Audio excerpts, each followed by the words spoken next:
Dear colleagues, welcome to the 29th meeting of the Standing Committee on Official Languages. Pursuant to Standing Order 1083F and the motion adopted on April 21st, 2026, we are meeting today to consider the draft regulations on the use of French in federally regulated private businesses. Colleagues, given the vote, our committee is beginning with a half-hour delay. So what I plan to do, of course, we've got our two panels of witnesses, so I will shorten each of them equally. We will have 45 minutes with each panel rather than 1 hour each. And I apologize in advance to our witnesses, but unfortunately, that's what we need to do. Is this good? Thank you so much.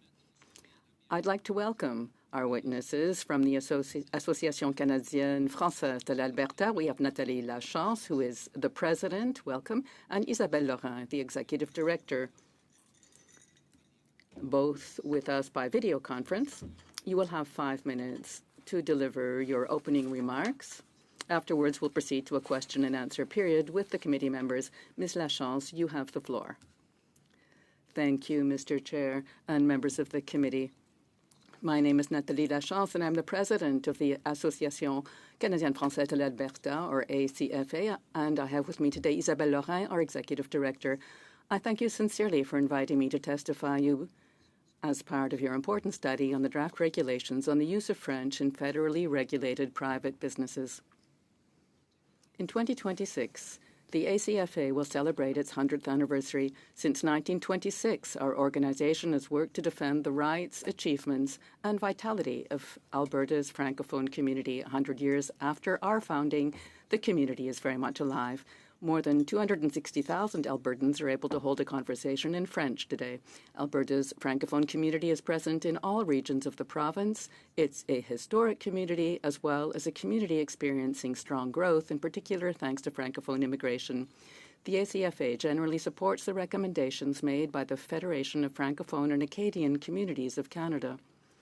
We would, however, like to draw your attention to certain realities specific to Alberta that deserve to be taken into consideration when designating regions that have a strong Francophone presence.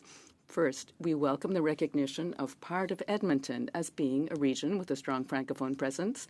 This recognition is important. Edmonton remains the principal institutional hub for our community in our province. We find there the Campus Saint-Jean, the Cité Francophone, the provincial headquarters of our association, and a vast network of organizations that serve Francophones across Alberta. However, the Francophone reality of Edmonton now extends far beyond the boundaries of its historic Francophone neighborhood. Francophones live throughout the metropolitan area. Francophone schools are present in several parts of the city. Institutions and services cater to a far larger population than that covered by the proposed designation. We therefore believe that the designation applicable to Edmonton should be expanded to better reflect the role of Alberta's capital as the main institutional, administrative, economic, and community hub of our province's Francophone community. Secondly, we believe that Calgary should be recognized as a region with a strong Francophone presence. Its omission is hard to justify. The Calgary metropolitan area has almost as many people for whom French is the first spoken official language as Edmonton. Nearly a third of Alberta's Francophone population actually resides in the municipality of Calgary. The city also welcomes many Francophone newcomers. Every year, it has 9 French language schools, a French language community centre, a regional office of our association, and a dynamic network of community organizations. The Government of Canada itself recognized this to be true by designating Calgary as a welcoming Francophone community. In our view, Calgary clearly meets the objectives of the regulations and should be recognized as a region with a strong Francophone presence. Finally, we wish to emphasize the importance of recognizing historic Francophone communities. Alberta's Francophone community is not restricted to Edmonton and Calgary. Think of Saint-Albert, Saint-Paul, Plamondon, Lac-La-Biche, Falher, Donnelly, Rivière-la-Belle, Légal, Morinville, and Beaumont, all having played a fundamental role in the development of our province, and all continue to contribute to the vitality of the French language. We believe it's essential to incorporate a genuine principle of irreversible status as well, so that acquired language rights cannot be called into question due to mere statistical fluctuations. In conclusion, our 5 main recommendations. First, to extend the designation of Edmonton. Second, to recognize Calgary as a region with a significant Francophone presence. Third, recognize historic Francophone communities. Fourth, incorporate an irreversible status or no backsliding mechanism. Fifth, provide for a regular review of the regulations. These adjustments would help reflect the reality of the Francophone presence in Alberta and contribute to sustainable development of Francophone communities across the country, and we invite the committee to consider our recommendations. Thank you for your attention. We'll be pleased to answer your questions. Thank you so much, Ms. Lachance, for your presentation and suggestions. We now move to the questions. Mr. Dalton, you have 6 minutes. Thank you very much, Ms. Lachance and Ms. Laurent, for having joined us here today. My family comes from Alberta. I think that half of the people north of Edmonton are likely linked to my family. The Baudouins, 18 children, and they're all over the place. So what effect will this have on the region to the north of Alberta, La Falaise, Louisville, all that northern region of Alberta, where there is a considerable history of Francophone communities? Could you share a little bit about that region? Indeed. This is why we added our third element, being to recognize these historic communities that have contributed to French language Alberta that aren't now being recognized. So we thought of exactly those areas, Plamondon, Saint-Albert, Lac-la-Biche, Rivière-la-Paix, and so on and so forth, to basically the communities of the north of Alberta. Very well. Do you think that the legislation as it stands will really make a difference for the French language communities to the north of Alberta if these regulations are adopted? I think that if we could ensure that more communities receive bilingual services, this would help the Francophone communities considerably. It is true that Franco-Albertans learn English. We do learn it, of course, quite early, but being able to access services in French remains critical for us. And more the services are available, the better it is for the vitality of the community. Also, it's important that services of importance to Franco-Albertans be available in both official languages. Banking services, for example, you need to understand the terminology to be served at a bank. You have mentioned the no backsliding principle. Could you tell us a bit more about that, how important it is not to remove that designation once it already has been given? Of course, what is proposed in our brief is to ensure continuity. And if percentages change quickly between two sentences, the people who have been identified do not suddenly lose the services they've gotten used to. It's very important to ensure that such a clause be included, a principle of irreversible status to ensure that services remain available. It's not totally clear to me what this designation is. Is it currently the region around Bonnie Doon, Collège Saint-Jean? Is that the region that's designated as being a region with a strong Francophone presence? Could you tell us a bit more and about broadening the designation to include the entire capital? Of course, the Bonnie Doon neighborhood, there is no doubt there's a strong Francophone concentration there, and there are Francophones throughout the city, not in all neighborhoods, but I'm so sorry, Ms. Lachance, we're not hearing you that well on our side. So I've stopped the timer for a moment. We'll just check the technology and give me a moment here, please.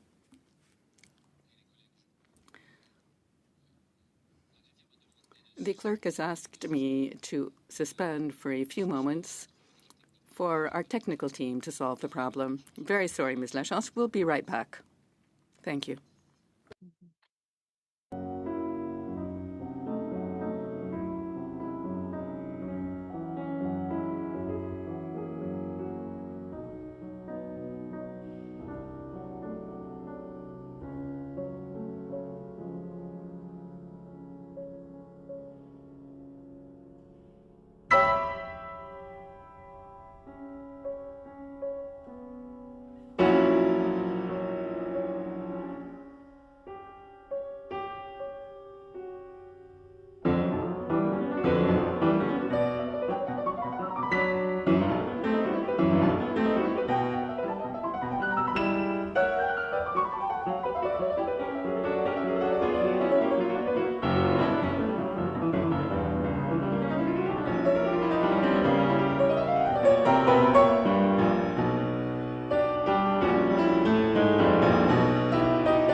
2 minutes and 40 seconds to continue with your questions. Thank you so much. Ms. Lachance.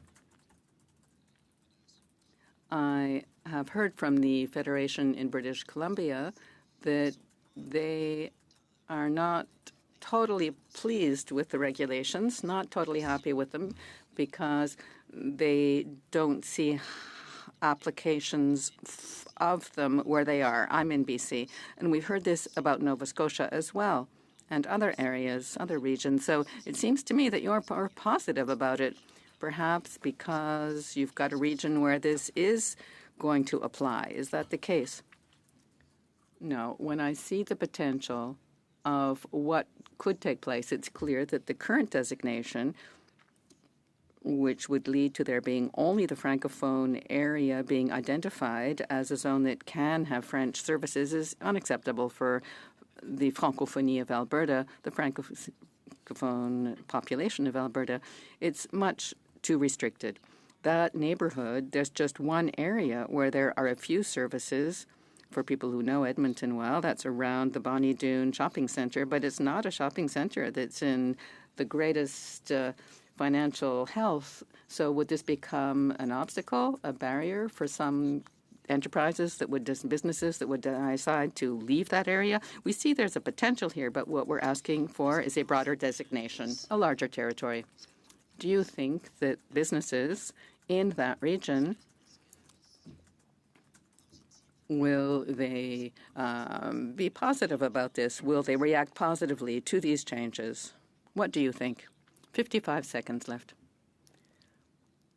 I think I'm somewhat naive. I think that businesses do well when they do business in the language of the people they're serving. And in that neighborhood, that includes banks, telecommunication providers. I think that's important. But will there be an incentive to move outside of the neighborhood? Yes, there will be, with the way it's written now, the regulations. Very interesting to hear from you that there's been good progress of the Francophonie population in Alberta. How many French speakers are there in Calgary and Edmonton? About the same number, I think, but in Calgary, they won't be receiving these services. Yes, that's one of the challenges, and that's why we're asking that Calgary as well be identified on the list. Thank you. Thank you, Mr. Dalton. I now move to Mr. Jean-Thériault. You have 6 minutes, sir. Thank you so much for your testimony. It's always such a pleasure to hear from a Francophone Albertan. You mentioned the situation of Francophone communities and minority situations, so the historic communities. I'd like to hear a bit more about them. Logically speaking, how do you see identifying those communities? Based on what criteria? Tell us how we could operationalize your suggestion about the historic communities. That's an excellent question. I think that the historic communities could work, for example, with our group. We have identified a number of them: Saint-Albert, Saint-Paul, Rivière-la-Paix, Orcane, Morinville, Les Galles, Donnelly, Val-Air. These are areas where Francophone communities have historically been found. Calgary as well has, with Renauville, which is a growing community in the metropolitan area, very important for Alberta, for Francophone Albertans. But historic communities, you really need to see where Francophones were in the past and where they have remained.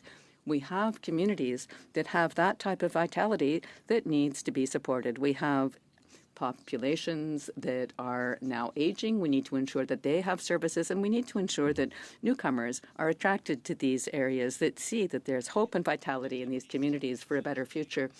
And also businesses that aren't fearful of a lack of Francophone workers, because we know that there are Francophones already there. There are people going through immersion, and there are a lot of people in those courses at the Campus Saint-Jean, among others. I'd like to hear you about the availability of French-speaking workforces in Alberta.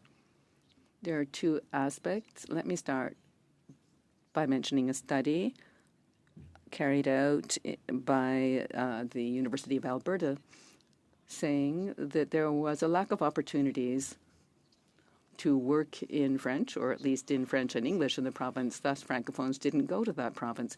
If we could create more bilingual employment opportunities, it would be useful to all. Moreover, the Albertan Francophone population is growing. Immigration coming into Alberta, into other provinces from outside of Canada. 31% of the Francophones in Alberta were born outside of Canada, and immersion is very popular in the province. Many programs, many students. Some are confident enough to go to the Campus Saint-Jean and do their post-secondary studies in French. I think it's important to continue to support the Francophone approach throughout their life cycle. You've mentioned the principle of irreversible status. Why are you recommending it? I think we need to stabilize the services we already exist. The census data comes out every 5 years, and it helps us see where the needs are. But the no backsliding approach forces a 10-year commitment before changing things. And it also has to do with recognizing regions and the number of Francophones living in those regions. And that's why the idea of percentages is not always a good thing. We really need to see how many Francophones we can serve and how we can better serve them. That's what matters.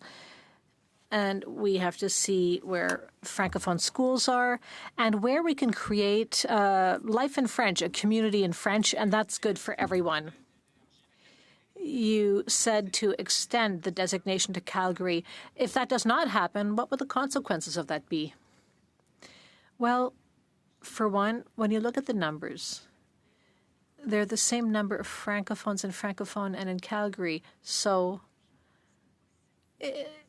you can't imagine all of these people in Calgary not being served in French. So we have to provide as many services as possible in both official languages and recognize the needs of a community. I understand the question of percentages, but I almost want to go back to my days as a school board trustee where we used the expression where numbers warrant. If we only focus on percentages, I feel that undermines Francophone communities where there are sufficient numbers, but where they might be in a growing environment and where their numbers proportionally are less. And so even if a community grows, the number of Francophones in the community might not grow. When you talk about regular review, some people said 5 years, every 10, some said other 10 years, because after 5 years, 5 years might not be enough to assess the impact of the implementation of the regulations. So what for you is a regular review? Well, we've heard 5 years, but once a community is recognized, we want it to be recognized for 10 years, so for 2 census cycles, in order to take into account the data sharing cycle. Coming back to Edmonton, you said you want to extend the designation to Calgary. Would you like to add anything else about that? Well, outside of the Francophone community, there are a lot of new arrivals, if you will. We need to welcome and integrate these new Francophone arrivals in order to maintain the numbers and to protect the French language.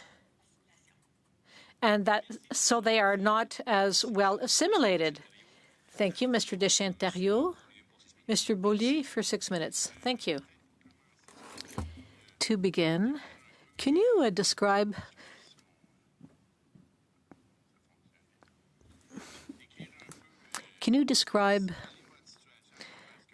the current situation you're experiencing now? Can Francophones easily live in French and be served in French in your area? Well, that's an excellent question. Well, it depends on where you are outside of Edmonton, and it also depends on whether you're lucky or not. Are we hearing more French today than when I arrived in 1999? Absolutely. There are 260,000 of us. You feel the difference. You feel it when you're on the ground. You feel it when you're looking for services in French. Do we benefit from all services in French? Even in the private sector, in a federally regulated sector? The answer is no. If you look at Francophone immigration, obviously that will help, but some studies show that Francophone immigrants are assimilated as quickly as Francophones generally, I think in the order of 42%.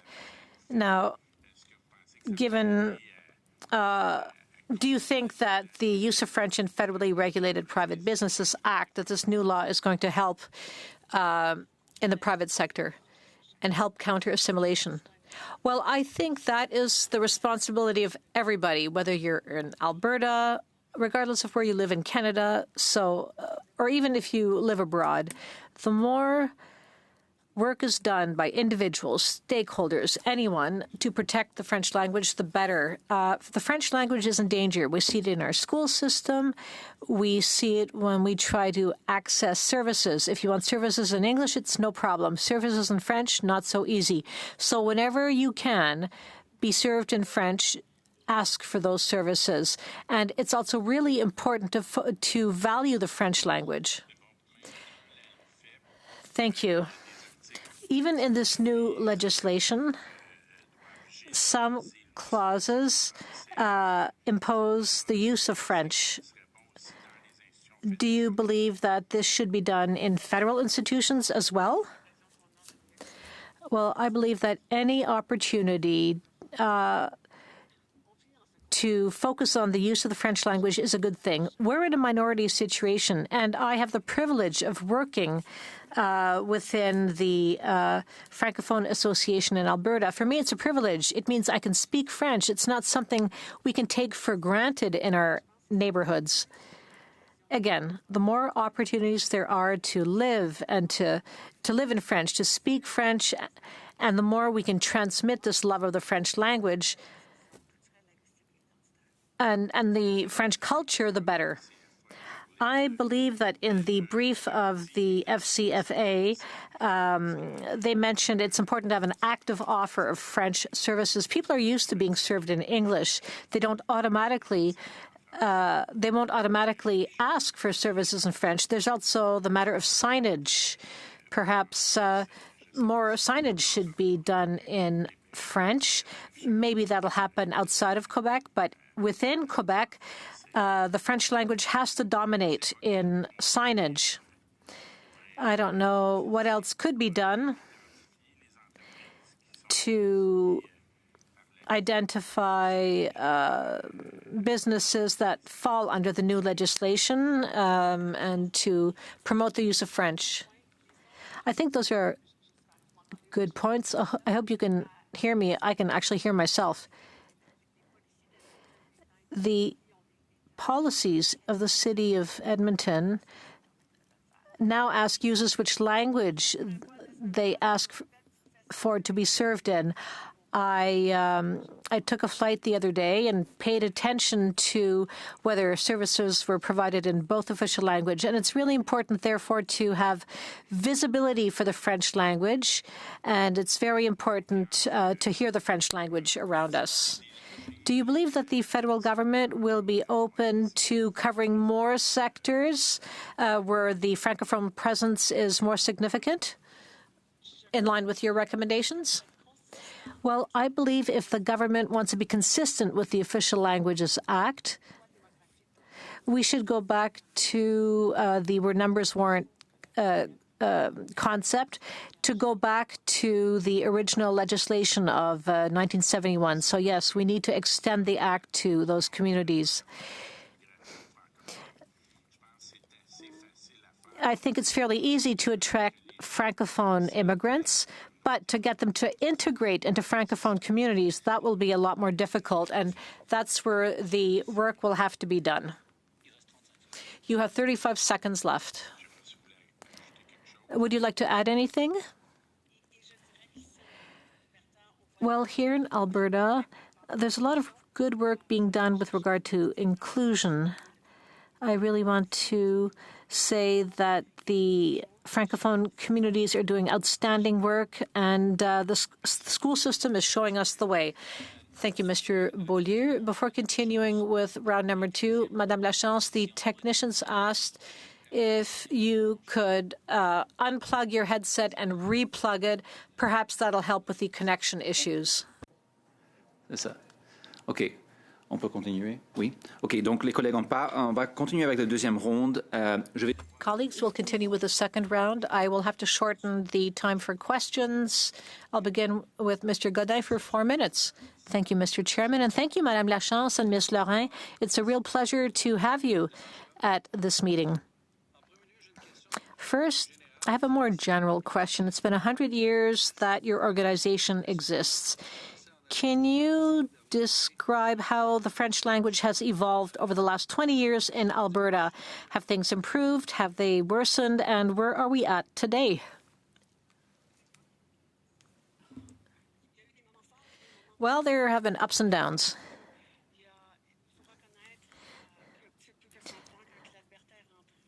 Over 100 years ago, when Alberta became a province in 1905, French was the international language and was spoken in Alberta. But then years later, French was forbidden from being taught in schools. In 1987, we asked for a provincial member of the Assembly to speak French, and we today have 40 provincial MPPs who can speak French. We hear French at the Alberta Legislature. We have 49 schools, 10,000 students, and we have many more rights holders. Thank you very much, Madame Lachance. You said earlier in answer to my colleague that you hear French spoken more, but my simple question is this. Is French declining in Alberta today? Today. You're asking me to answer in 30 seconds? Well, in fact, I think it's the opposite. I think French is on the upswing. We have 260,000 people who can speak French. Thank you. Now, the spirit of the Act is to stop the decline of French, to protect and promote both official languages. Do you believe that the proposed regulations meet those objectives? I believe that the draft regulations can help, but I believe more communities should be designated as having to provide services in French. So what you're saying is to increase the number of regions with a strong Francophone presence. Is that correct? Yes. Who, in your opinion, is best placed to identify the reality on the ground, to establish and confirm regions with a strong Francophone presence? Well, we have to include many organizations. The federal government and organizations on the ground have to both work at those goals. But you yourself have never been consulted, have you? I don't think so. Isabelle? I believe that general consultations were held, but no specific ones with each of the provinces and territories. And so you're saying that your organization was not consulted. However, would you not be best placed to identify these communities? You say there should be more participation. In fact, we can only conclude that Heritage Canada have only designated part of Alberta as having a Francophone presence. So, in other words, federally regulated enterprises will not be forced to serve Francophones in French. Is that normal? Quick answer, please. Well, I agree with you. We need more designations. Thank you. Colleagues, I will be very strict with the time. Mr. D'Entremont for 4 minutes. Thank you very much, Mr. Chairman. Welcome to the committee. When it comes to regions which are mostly Anglophone and with a Francophone presence, well, that describes Nova Scotia. And I can see now that it's the same thing in Alberta. What are the priorities, or what types of services are available in French in the regions in Calgary and Edmonton for the French-speaking population in the province, either at the federal or provincial level or at the business level, or rather in federally regulated businesses. I believe that outside of the core areas, it depends. There's no consistent provision of services in French. In the regions where you've seen, are they more urban or rural? It's neither. It really all depends. It really depends if somebody speaks French and happens to live in that area.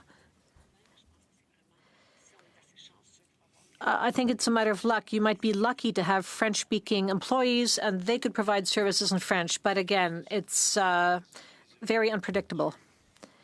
What types of services would you like to see being provided in French in your region? Well, with this new legislation, we're talking about federally regulated businesses, and that's important. I'm thinking of the banking sector, which is very complex. The banking sector has to serve all Canadians across the country in the language of each Canadian's choice. There's also the transportation sector, which is a very important sector. The airlines, the rail sector. It's really important for Canadians to receive services in French in all of these businesses which are regulated by the federal government. You mentioned the banking sector a few years ago. In fact, it was a few weeks ago. Time flies, but we heard that there are services online and on our cell phones in both official languages. Is that the case? No. It's true that we all work hard. We all have cell phones. We do transactions every day. But if you want to borrow money for a mortgage or to buy a car, you meet with your banking advisor, and it's important that you be able to do that in English or French. Now, when it comes to regions with a strong Francophone presence, the problem I often see is not that it's a problem throughout Edmonton or throughout Calgary.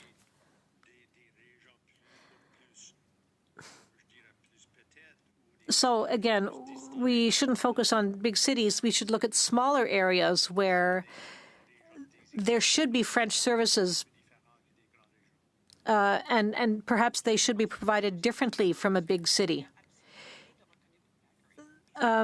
Well, you're right on point. However, there's no such provision in Calgary, and there's only one neighborhood in Calgary that has that designation. And we really have to see where there are Francophones and make sure that these Francophones can be served in their language. And again, I think we have to take a step back, and I think the bill has to cover many more organizations. Thank you. Mr. Beaulieu, 2 minutes. Thank you. I think the no backsliding clause is really important. It's a bit like the new where numbers warrant approach. The indicators, language indicators have been changed to inflate the official language minority official language communities outside of Quebec. So I think the numbers may be artificially inflated, and this is a justification for the government not to do anything. So I think the no backsliding clause should be also included in the Official Languages Act. What do you think of this? I completely agree with you. Now, when it comes to language spoken at home, in Alberta, it's gone from 1.4% in 1971 to 0.7% in 2021. But I believe those numbers will go up with the arrival of new Francophone immigrants, and that will be reflected perhaps not in the next census, but in the one after that.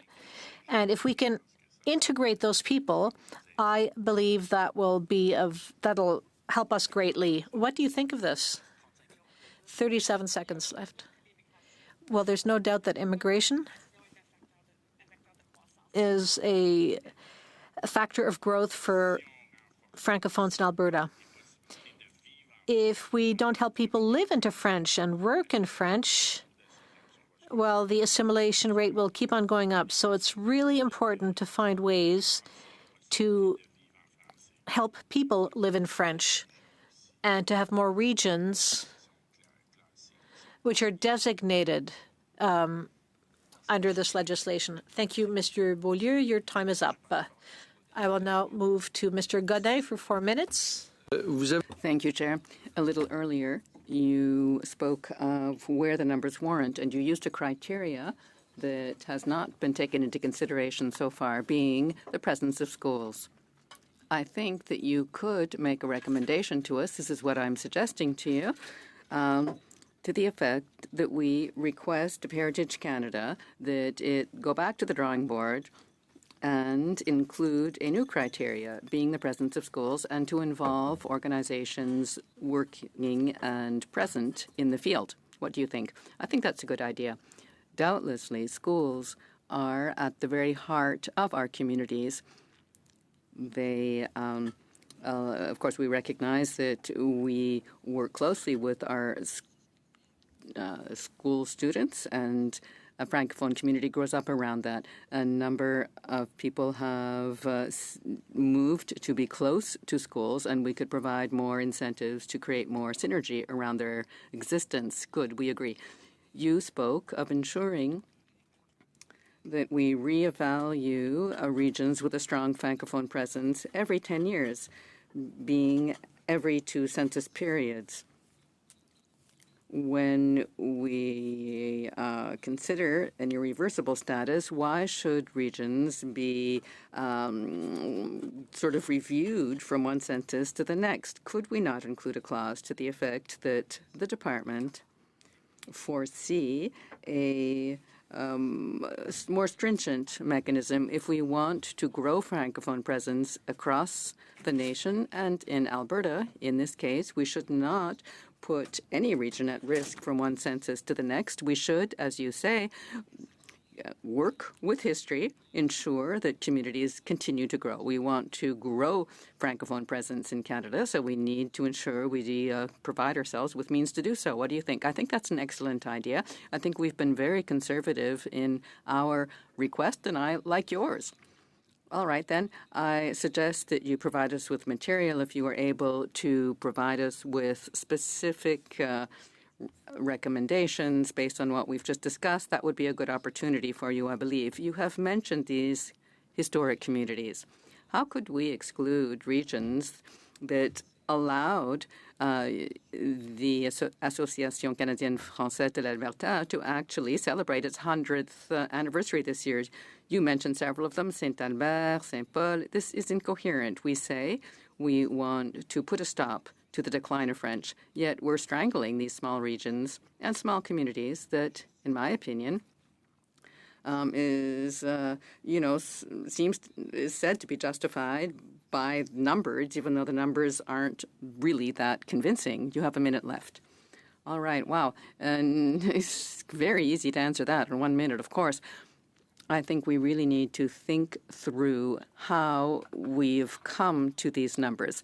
Percentages, it's illogical. You've got a large population of Francophones in the province, and we need to see how we create synergies that contribute to the vitality of the distinctive communities. No easy answer, but I think that percentage needs to be rethought. Thank you, Ms. Lachance. In the legislation, at clause 62.2.1, when there's a regulation is taken to designate a region with a strong Francophone presence, the Governor and Council can take into account the number of Francophones in any given region, the number of Francophones in a region compared to the total population of that region, the vitality and distinctiveness of that Francophone minority. What other criteria should be taken into account, and what should we tell Heritage Canada to have it go back to the drawing board and improve the regulations? Very sorry, Mr. Godin, we're out of time. We don't have time for an oral answer. Perhaps Madame Lachance could send something in writing on to the next MPs. I recognize Ms. Mingarelli for 4 minutes. Merci aux témoins d'être ici aujourd'hui, Madame. Thank you to the witnesses for being here today. Ms. Lachance and Ms. Lorrain, what are the main obstacles that Francophone Albertans run into when they try to work or be served in French? Well, receiving services, I think the absence of real Francophones from Alberta, often if you don't recognize the accent of the person speaking to you, you'll back up and use English. So you've got two Francophones speaking English. Being able to work in French, the challenge really is the lack of, valorization of encouragement to use both languages, seeing that it's an added value. There's work to be done to ensure that the importance of offering the services in both official languages be recognized by all. All right, the criteria for designating a strong Francophone presence, do they really speak to the demography of Alberta? Okay, that's what Mr. Godin was discussing. What we see in the regulations is that much emphasis is put on the second point, the percentages compared to the number of people or their community vitality. They're being grouped in communities. All three criteria should be used, and it seems that in the document, a good deal, the thumb was put on the scale of the percentages. Are some Francophone communities of Alberta going to be left aside despite the fact that they are important culturally and historically? Yes, indeed. If we don't manage to add regions that have a strong Francophone presence, I think we will wind up with some of these communities that are historically Francophone, where all services will now be offered in French, and that's the danger. That's why, really, the emphasis of our brief is to incite you to add more regions, recognize the historic communities, recognize the importance of Francophone communities in Edmonton and Calgary, and not restrict ourselves to a small, simple region within the capital. Do I have more time? Thank you. How could the government better support the use of French in the economy of the Western provinces? I think that there are a number of things could be done. First, recognize the importance of economic trade and the role that the international Francophone community can play in trade. The diversity of the Francophone community in Alberta could be built on. There is a business in Alberta right now that offers plumbing services in both official languages, for example. I think there are businesses, and of course this is a federally regulated private businesses, but I think that if they recognize that if there is a pool of population requiring Francophone services, well, they'll react to that. My final question, what improvements would you like to see made to the legislation itself, the Act, or its regulations to better meet the needs of Francophone Albertans? 25 seconds. Okay, well, I'll speak only to the regulations. We need to change the regions with a strong Francophone presence to really pick up where there's a strong population and to reflect the needs of that population. Thank you, Ms. Mingarelli. So speaking for the committee, I would like to thank our witnesses, Ms. Lachance, Ms. Lorrain. Very happy to see you every time I meet you. And I'm sure that everyone here in the room feels the same. Everyone in Alberta whom we meet, it really helps us a good deal. Very helpful to have you here in the committee, and we thank you for your work and for your testimony here today. Thank you. Thank you. Colleagues, I will suspend for 1 minute. Our witnesses are here with us in person, and we will get going in 60 seconds. Suspended.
Colleagues, welcome back to meeting number 39 of the Standing Committee on Official Languages. Pursuant to Standing Order 108-3F and the motion adopted on April 12, 2026, we are continuing our study on the draft regulations on the use of French in federally regulated private businesses.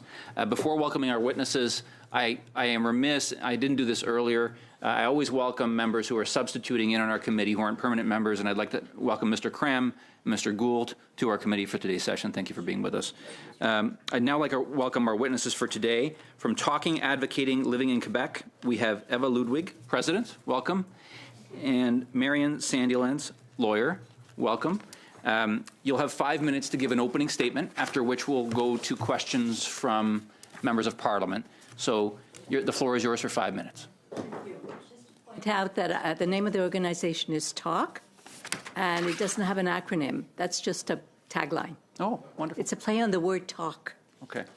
So you prefer talk rather than yes.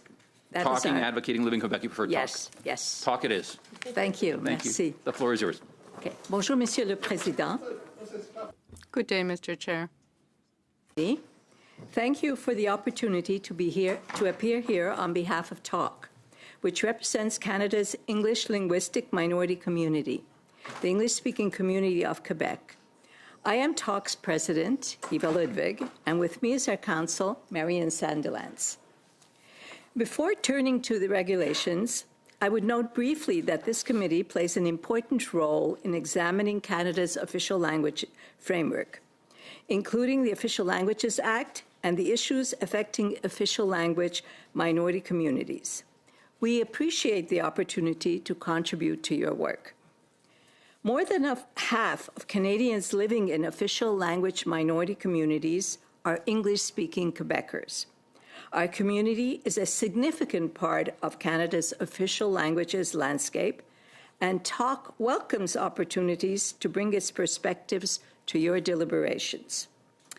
TALK appuie les mesures visant à protéger. TALK supports measures being used to protect and promote French in Canada. However, this is not the issue being debated here today.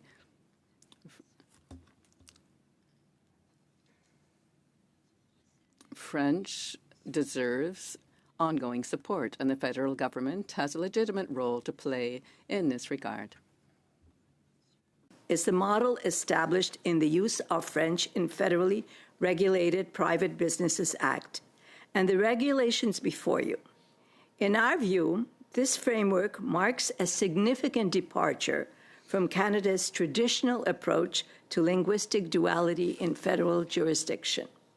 Historically, federal language policy has treated English and French together, grounded in linguistic duality and respect for both official language minority communities. The new regime instead creates detailed protection for French in federally regulated private businesses without corresponding protections for Quebec's English-speaking minority. That shift moves federal policy toward a more territorial approach within federal sectors. The proposed regulations also introduce a substantial compliance regime, declarations, filings, committees, assessments, and enforcement mechanisms. While large firms may manage this, smaller businesses and new entrants may face added cost and complexity. This is significant because federally regulated sectors, banking, telecommunications, transport, and logistics, depend on national integration and predictable rules. A Quebec-specific compliance layer will have real operational consequences. One likely impact is on labor markets. The regime will increase incentives for French-first staffing and advancement. While this benefits bilingual workers, unilingual or weaker French English-speaking Quebecers, newcomers integrating through English, and some older workers may face reduced access to opportunities in these sectors. These industries have historically provided English-speaking Quebecers with access to Canada-wide employment while remaining rooted in Quebec. Any narrowing of that access has implications for income, mobility, and confidence in federal institutions. There's also a service dimension.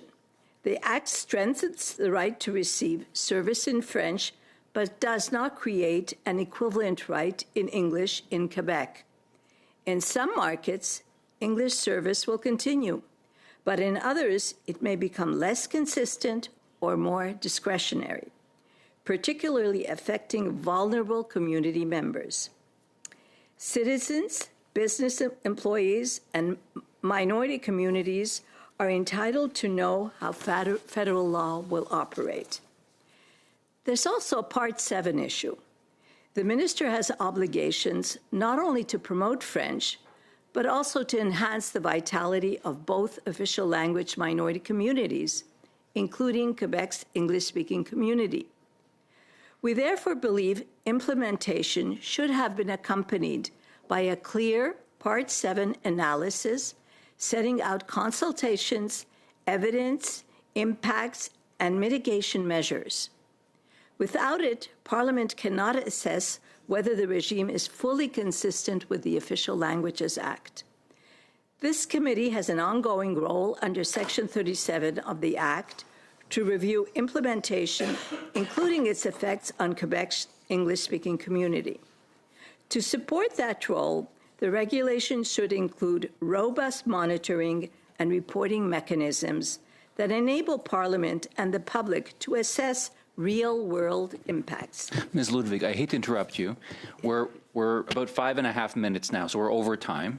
Could I ask you to wrap up, and then we'll go to questions from members? Yes. And you'll have an opportunity in that question and answer period to insert more content that you Yes. might have wanted to project. Okay. I just want to respect the time, that's all. Canada can protect French without weakening linguistic duality, economic competitiveness, or the confidence of 1.3 million English-speaking Quebecers in Parliament's ability to uphold both languages. Comme nous l'avons indiqué dès le départ, As we've stated from the outset, the question is not whether French should be protected. It must be protected. The real question is whether this protection, or rather how the protection can be implemented while respecting Canada's constitutional commitment to linguistic duality in minority communities. transparency, monitoring, mitigation, and a willingness to adjust course where necessary. Thank you. Merci. Thank you very much, Ms. Ludwig. So we'll now go to questions from members, and I'll start with Monsieur Gaudin for 6 minutes. Merci, Monsieur le Président. Thank you, Mr. Chair, and thank you, Ms. Ludwig and Ms. Sandilands, for being here in person. It's easier for us that way as members to do our work. First question, it's an existential one, Ms. Ludwig. You're aware of the situation in North America. Quebec is the only province with a common French language in a sea of English. Now, I want to know how we can help you help us. If you are a lawmaker and you bring about legislation covering private businesses to stop the decline of French in Quebec, how would you go about that? And I've said it, and I will repeat it again. We Monsieur le understand. Président, j'entends pas bien. Ça va? We're just going to pause the clock here, Ms. Ludwig. Monsieur Gaudin, tu n'entends pas? Ça va? Ça va? Oui, c'est moi qui n'avais pas monté le volume. Okay. Sorry, I hadn't turned my volume up. Ludwig, sorry about that. We had a Sorry. technical problem. Please continue. Okay. Please continue. All right. Well, je veux juste souligner I simply want to underscore that we agree with you. be protected. We truly believe in linguistic duality. Je vous interromps, Madame. Oui, oui. Je vous interromps 2 petits. Sorry, I must interrupt you for a couple of seconds, but I feel we need to protect both official languages in Quebec and in Canada. The Conservative Party of Canada holds both languages equally dear, but the situation of Quebec is particular. Okay. Yes, Know the challenges, and we realize that there are challenges. However, the Official Languages Act was created to protect both minority language communities, and we want to make sure that the federally regulated businesses will not harm the minority language community in its access to employment and in its access to services. Maintenant, je partage. I share your vision. However, I just want to say to you this. The Official Languages Act and Part 2 are there to protect both official languages, but we can't oppose French against English. We have to work together to protect them both. If unilingual Anglophones are disadvantaged when it comes to getting jobs, that's one thing, and the same holds true for Francophones. The problem, though, is that is unilingualism. Why not work hand in hand to value bilingualism? And the English-speaking community has understood the importance of this in Quebec and has made tremendous strides in learning French and in working in French.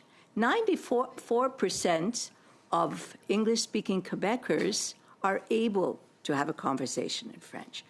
But it still means, just like for a Francophone who is bilingual outside Quebec, it's important that we be able to have the services that we are entitled to as a minority linguistic community from a federal organization, and to have the opportunity to have careers in the and there are positions that don't require.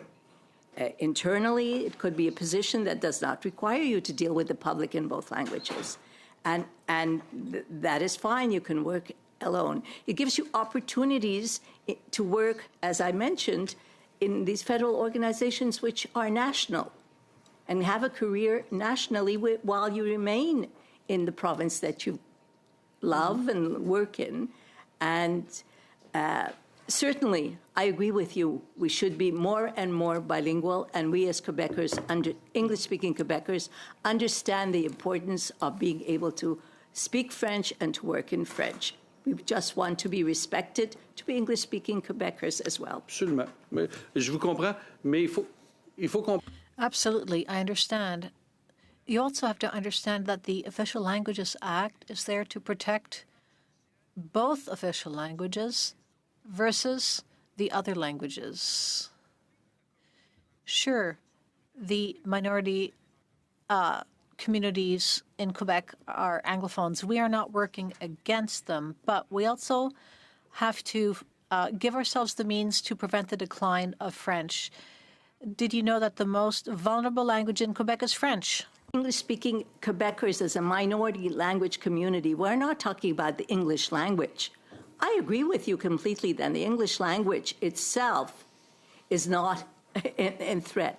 But the English-speaking community in Quebec needs support and is entitled to support under the Official Languages Act. It is recognized as a minority language community. I will not argue with you about English versus French as the language. I agree completely with you. Monsieur Gaudin, vous avez 30 secondes. 30 seconds, Mr. Godet. So this new legislation, called l'UFEP in French, how is the new legislation going to undermine Anglophones in Quebec, concretely? What do you mean by that? I'm asking how this legislation will undermine Anglophones in Quebec. Regulated Businesses Act that protects service in English to the English-speaking community or protects employment for English-speaking community members. There is nothing in there. And what we are saying is that it's very important that this be evaluated, monitored, and to see the impact on individual English-speaking Quebecers, but also on the vitality of the English-speaking community at large. Thank you very much. Merci, Monsieur Gaudin. Je passe la parole à Monsieur. Over to Mr. Villeneuve for 6 minutes. Thank you, Mr. Chairman. Good afternoon, ladies. Is it Ms. Ludwig or Ludwig? Ludwig.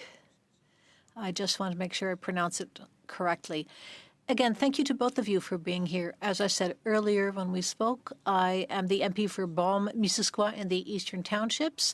I have an Anglophone community, about 20% of the population of Beaume-Missisquoi, and I'm very happy because there are two communities that work together really well and that are helping this region thrive. There are a lot of events put on by both the Anglophone and Francophone communities together. I read your brief, which is fairly complete. That's the least we can say. And I'd like to know this. In your view, does this new legislation strike a balance between the promotion of French and the respect of English workers in Quebec? Is the importance of we understand that the Act was created supporting and promoting. This particular Act was created to support the French language.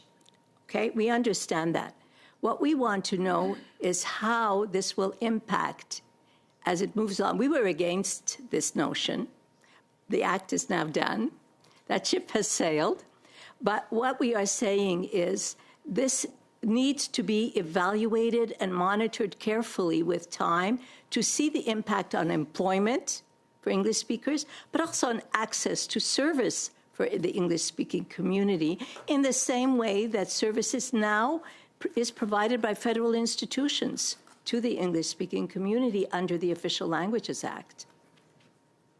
Merci. Thank you. I will follow up with this question. You mentioned Anglophone or English-speaking workers. I'm trying to understand here. Do you feel their rights are being undermined? And if so, how? And how can the legislation help or hinder? Since the federal institutions who will not have the language skills now required, we worry about their career development. We worry about that. We worry about new hires, people whose French may not be good enough yet, okay, but which has allowed them to have, there are different kinds of positions that do not require you to serve as someone in the language you can have, or it can be somebody who is there to help serve the English-speaking Quebecers. So there are, at the moment, there are positions that do not require it, and it does not mean that service cannot be made available to them, to English speakers as well, by these people. So it's career opportunities that will be disappearing for those who may not feel totally 100% comfortable in French yet. I can give myself as an example. I'm now retired, but I worked in the federal public service. And when I started in Montreal, and when I started, my French was okay. I managed to get level B.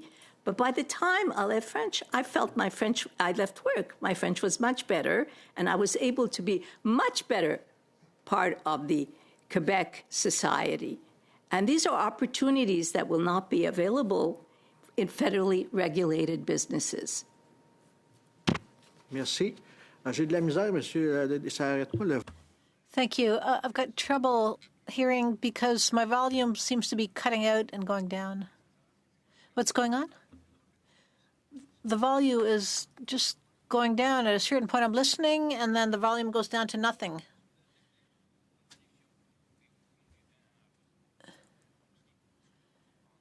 I just want to make sure I understand what you're saying. Are you saying that the interpretation? Yeah, the volume goes down to nothing. It disappears completely. The sound disappears.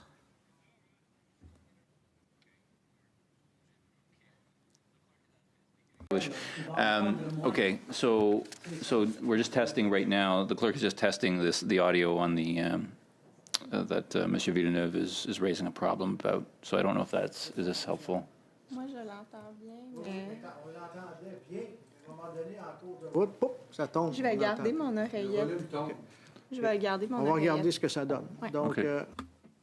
We'll look into it. Donc laissez-moi savoir si ça arrive encore une fois. Please let me know if it happens again. We don't have a lot of time with witnesses, and I want to maximize everybody's time. You still have 2 minutes. Now, Ms. Ludwig, have you identified any specific clauses which raise specific concerns for English-speaking Quebecers? So are there any articles or clauses in particular? Minority language community is not included in the Act. Je m'excuse encore, mais là, ça... I'm sorry. Well, the sound disappeared. Now it's back. I'm sorry. I'll just ask the next question. I have a minute left. How can you distinguish a measure to protect language from a measure that might be perceived as being restrictive? If there is none, no protection, where there is protection for one language group and not for the other, that is restriction. What impact could this legislation have on Anglophone workers in federally regulated businesses? Je viens de le dire tantôt, mais I said this earlier. its ability to serve the English-speaking community, because there's nothing to indicate that employees will have to be bilingual. What it says is they will have to be able to speak French. So what about an English-speaking client who goes into a bank and wants to be served? And more particularly, I'm sure Montreal will be a little bit different. It's a big region. But I'm particularly concerned about, as our Francophone colleagues are concerned, about the smaller communities, the Gaspésie Peninsula, Magdalen Islands, les Îles de la Madeleine, where there are English-speaking communities, historical English-speaking communities. Je suis obligé de vous couper, Madame la Ms. Présidente. Ludwig, I'm Merci, sorry. parce que... It's very interesting what you're saying, but I have to respect the time to be fair to everyone, and so I apologize for that. Merci, M. Villeneuve. Thank you. I now give the floor to M. Beaulieu for 6 minutes. Pour 6 minutes, à vous. Alors, dans... So you're basically admitting that French is declining in Quebec?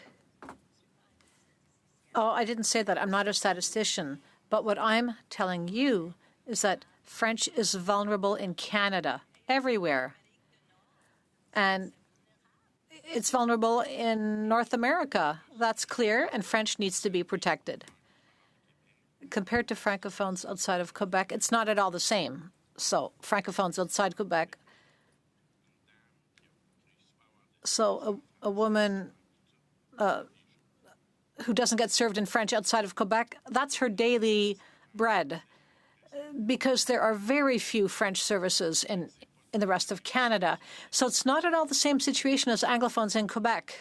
I think what we are doing is comparing things that are not comparable. I'm talking about service from the Canadian government and from federally regulated businesses.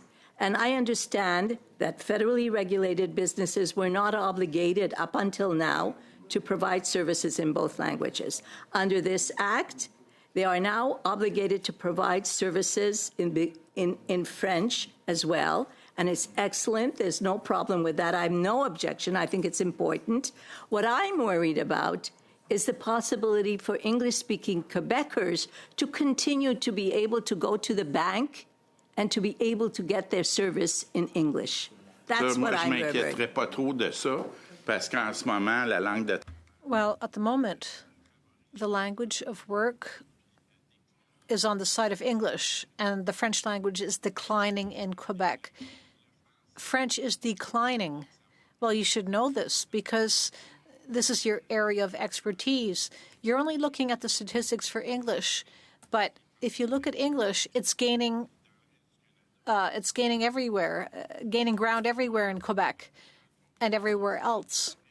The problem is that outside of Quebec, English is the common language and the language of integration for immigrants. But in Quebec, about 50% of new immigrants speak English. They will go towards English. In Montreal, the lingua franca is English. So in order to ensure the survival of the French language, we would need to integrate 80% of new immigrants. Do you feel that Quebec has the right to choose French-speaking immigrants? Government, both federal institutions and in this particular case, federally regulated businesses. I understand what you're saying, but I'm really not here to talk about the general service. Parce que dans le fond, votre mémoire, c'est une charge. Well, your brief stands opposed to the new legislation. Every time the government of Quebec proposes a measure to protect French, you come out against it. On record, Monsieur Beaulieu, TALK is on record, and it's a part of its mission statement that we support the French language. Our mandate is to represent the English-speaking community and its members in Quebec, and it's normal for us as an organization as such, which is recognized, to be concerned about our community. However, Est-ce que vous seriez d'accord pour que le français... Would you agree that French should be the common language in Quebec? There can't be two. For me, as far as I'm concerned, the two languages are competing against each other. That's a fact. The more ground French gains, the more English falls behind. If everyone was bilingual, people would tend towards the language of the majority. And as long as we're in Canada and in North America, English will dominate. So it's normal for new immigrants to go towards English, the language of the minority. Even in Quebec, immigrants feel the same way. Federal institutions in Quebec pretty much operate in English. We've heard all kinds of testimony on that. And it's one of the sectors, so federal public institutions, where there's the least amount of French. Nous acceptons le fait que la langue... We accept the fact that the English language in Canada... jeopardy. And we accept that the French, and agree that the French language in Canada needs to be protected, needs to be supported. I am here, of course. We're not against it. Que le français a besoin d'être... So if you agree about French in Quebec, it follows that there is a symmetry in federal services. Yeah, please, 30 seconds. Languages, the two communities are not in conflict. We are not in conflict with the French language at all. And please don't misunderstand that, okay? We are here to protect and to speak on behalf of the rights of the English-speaking community to be served, and which is recognized by the Quebec government, by the Charte de la langue française as well as... On n'a rien contre l'anglais, mais on veut que le français... Time is up. Okay, thank you very much. The time has elapsed. Colleagues, given we have about 11 minutes left, 12 minutes left in the meeting, I'm going to have to shorten the second round. So it's going to be 2 minutes for each of the Conservatives and the Liberals and 1 minute for the Bloc Québécois. So, Mr. Dalton, you have the floor for 5 minutes. For 2 minutes, I'm sorry. Okay, great. 2 minutes. Thank you for joining us today and for sharing your thoughts. So TALK recommends adding an explicit non-derogation statement confirming that nothing in the regulation reduces existing access to service in English where it's already provided. Can you give more information regarding this recommendation? I know you've talked a bit about it already, but you're saying you don't want it taken away. Can you elaborate? Yeah. No, and right now, I can go into a bank and have services in English. I don't want that to disappear. English-speaking Quebecers want to continue to have the right from federally regulated businesses to make sure that we get our services, that what is there does not disappear. What we can get now does not disappear. Okay. And TALK recommends that small and medium-sized enterprises under federal jurisdiction receive compliance support before any punitive measures are taken. What do you mean by compliance support, and what federal agencies could offer that program? And finally, does the government of Quebec offer such programs? About 45 seconds. So choose whatever you Well, want. I will very quickly say that this is a sea change. It's a sea change for the federally regulated businesses, and small businesses will have to adjust, and they will need support from the Canadian Heritage, from the department, and from others as to how they can transition into this new regime. So you see, from your perspective, a lot more regulations and regulatory burden and costs on this? We see a lot. It's a complex with a lot of a lot of regulations, a lot of control, a lot of compliance. And what we are saying is this is going to be problematic for businesses, small, federally regulated businesses. Mark, sorry, yeah. Send in what could we do better on that? Thank you, Mr. Dalton. Thank you. I pass the floor to Monsieur El-Khoury for 2 minutes. Merci, Monsieur le Président. Thank you, Mr. Chair. Ms. Ludwig, I am fully in agreement with my colleague, Mr. Godin, in stating that Quebec is living in an ocean of Anglophone speakers, and you know very well that for Francophones in Quebec, language and culture are what they have inherited. It has real value, and that all Quebecers want to protect that value. Now, are we taking that fully into consideration? Are we able to understand how worried Quebecers are in their efforts to protect their inheritance? And I'd like to know your personal opinion here. With Canadians across the country, but I do feel that our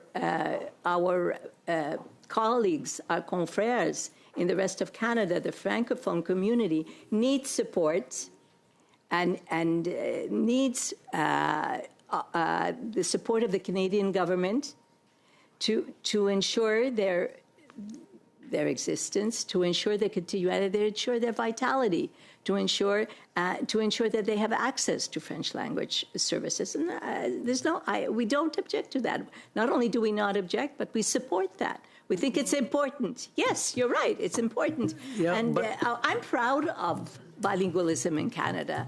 I'm proud of being able to speak in both languages, and I wish all Canadians would be able to do that. That's great, but we would like here to see it practically by other provinces. Quickly, 20 seconds. 20 seconds. Now, would you see companies adopting the LUFAP or staying with the French language charter, and why? I would ask for a quick answer. There's 10 seconds left. Well, I hope that the organizations will make their own decisions. I'm hoping that they will make the right decision for themselves. Thank you, merci. Thank you, Mr. El-Khoury. I pass the floor now to Monsieur Beaulieu. La parole est à vous pour 1 minute. Je demanderai, avant de commencer, You have 1 minute, Mr. Beaulieu. Before you begin, for our interpreters, I would simply ask for you to avoid crosstalk. Possible, try not to talk over each other, okay? 1 minute, Monsieur Beaulieu. C'est bon. Est-ce que vous trouvez 1 minute, Mr. Beaulieu. Do you think it's fair that the federal government provides you with considerable funding, you and other affiliated organizations, but provides nothing to groups that defend French? But again, I'm not here to discuss that question at this point. I would be glad to discuss the federally regulated businesses.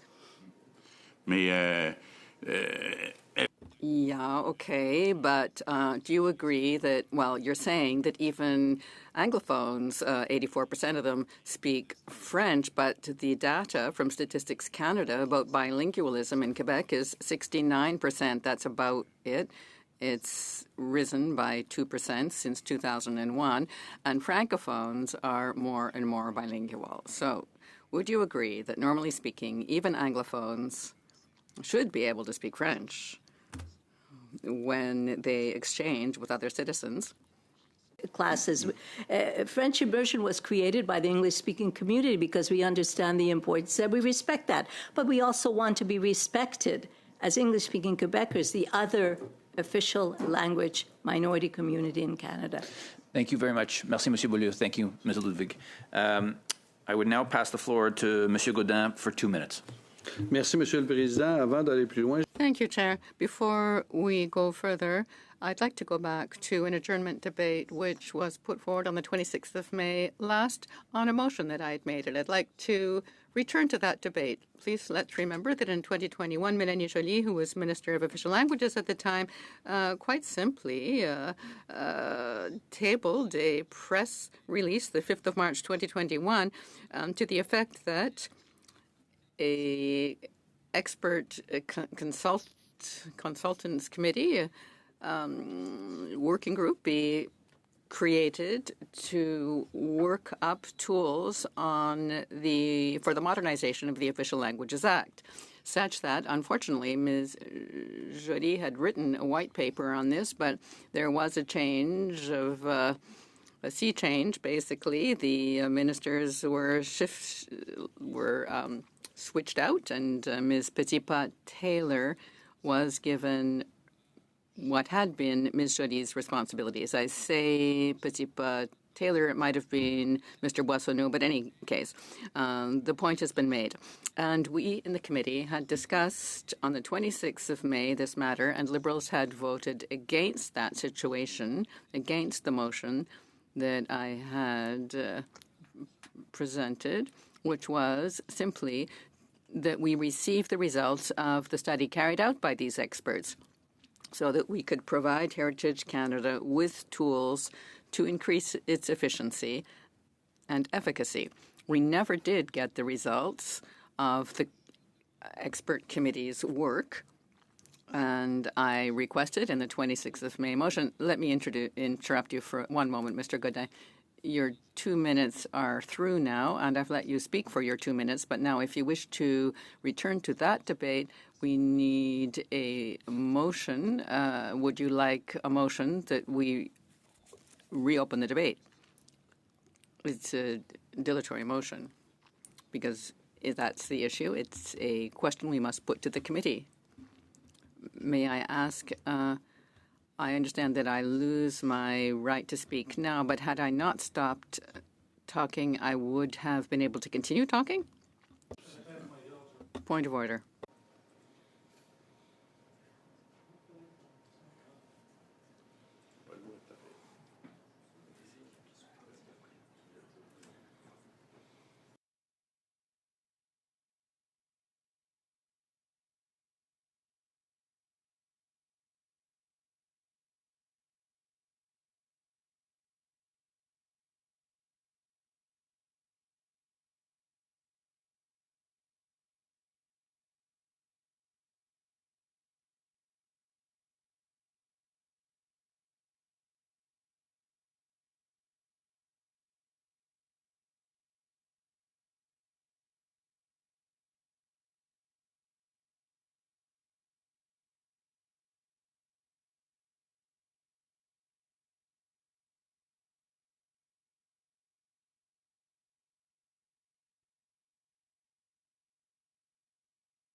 OK, donc, je suis conscient du fait. Very well. I'm aware of the fact that we have 1 minute left in this meeting, so of course we can discuss this matter further. It's up to you to decide how you wish to proceed.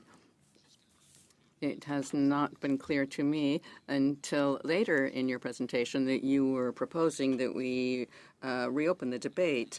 I could have stopped you. I mean, when I understood that that's what it was, a dilatory motion, I could have stopped you.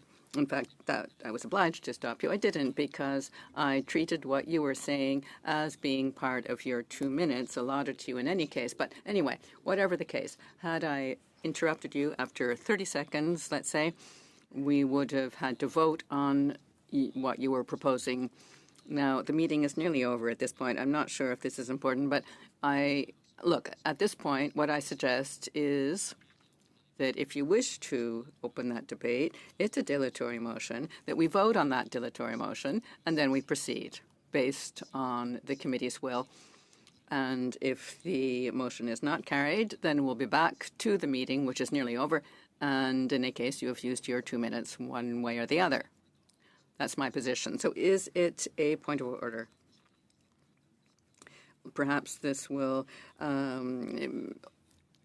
clarify the situation. What you've said in your explanation was that perhaps it's not terribly important to go to this dilatory motion, but to me it is of the highest importance to get hold of this report. So I would like to reopen this debate. I would like to once again present the motion and return to debate on it. So I ask you to proceed. Is there another point of order? Otherwise, we will vote. When a motion is put forward during a meeting, we have a right to do so. Normally, you can't be cut off as you're presenting your motion. I've never seen this before. Someone being interrupted as they're presenting a motion.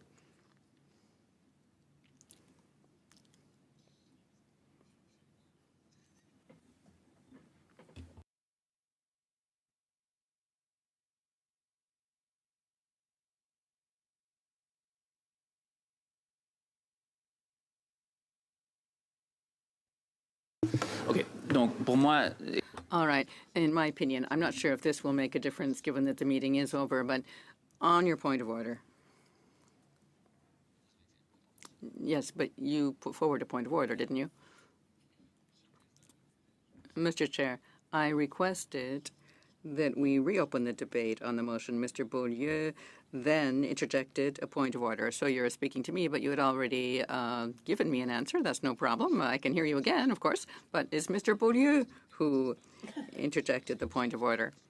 Okay, look, what I have decided is that it just wasn't clear to me that, technically speaking, if you wish to bring forward a dilatory motion, there's specific language you must use to do so. I didn't hear that. We could go back to the Hansard and see if I just, totally missed that and you were doing it properly. That's why I let you continue for 2 minutes. Honestly, it was just to give you the freedom to express yourself fully because I could see that you had something you wished to share with us. That said, what I propose now, and that is a response to you, but also a response to you, Mr. Beaulieu. So what I propose now is that we vote on the dilatory motion as it has been presented if there are no further points of order.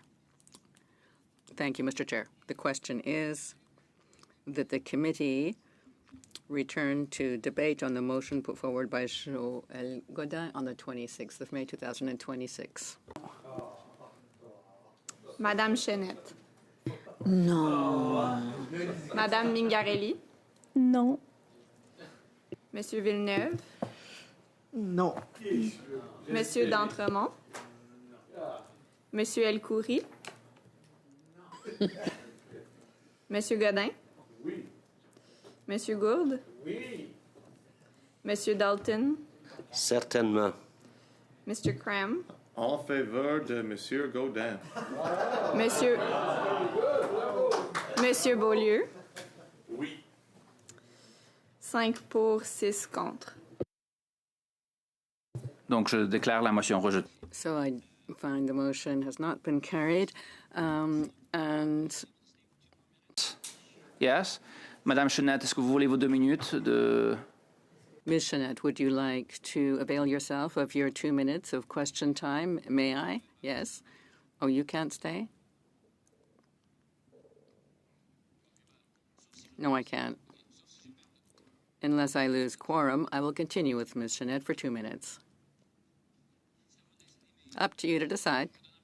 But I recognize Ms. Chenette. She has a right to put her questions. If there's no quorum, of course, we must rise. You is clearly when you're saying equal rule for the duality, English, French, and duality. What we apply in the rest of Canada is to kind of know what is a territory that there is a francophone capacity that we want to keep, right?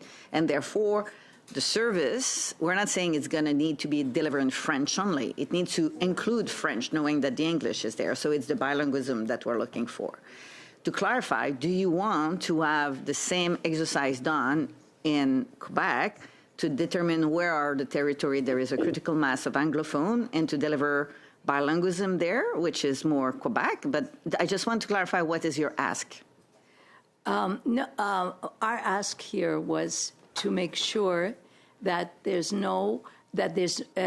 monitoring and evaluation to make sure that we don't lose services in and opportunities for employment, okay? Because the Act does not include the English-speaking community of Quebec, and you, but Yeah. I want to look at the practicality Yes. of it.